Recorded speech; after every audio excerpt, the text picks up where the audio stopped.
1 കൊറിന്തോസ് 1:18 നാശത്തിലൂടെ ചരിക്കുന്നവർക്ക് കുരിശിൻ്റെ വചനം ഭോഷത്വമാണ്, രക്ഷയുടെ ചരിക്കുന്ന നമുക്കോ അത് ദൈവത്തിൻ്റെ ശക്തി അത്രേ.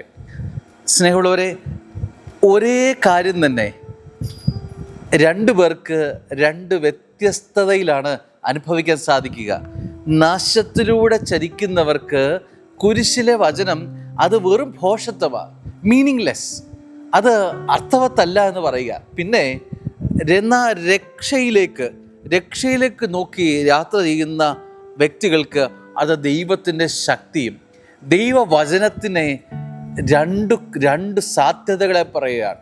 ദൈവവചനം അത് നാശത്തിലേക്ക് നോക്കി ജീവിതം നയിക്കുന്നവർക്ക് അത് ഭോഷത്വമാണ്, അത് അർത്ഥശൂന്യമായൊരു കാര്യമായിട്ട് തോന്നും. ഇതിലൊന്നും കാര്യങ്ങളില്ലെന്നേ, ചുമ്മാ കെട്ടുകഥകളാണ്, പള്ളിയിൽ പോകുന്നു, പ്രാർത്ഥിക്കുന്നു, ഇതൊക്കെ വെറുതെ പറയുന്ന.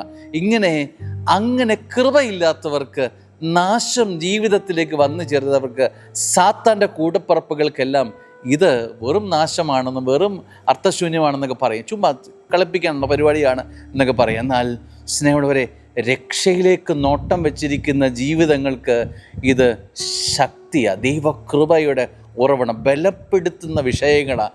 അവൻ്റെ ജീവിതത്തിന് ബലം കയറും, അവൻ്റെ ജീവിതത്തിലേക്ക് കൃപ നിറയുന്ന ഒരു അരുവി അവൻ്റെ ജീവിതത്തിലേക്ക് നിറയും. ഇതാണ് ഒരു പ്രത്യേകത.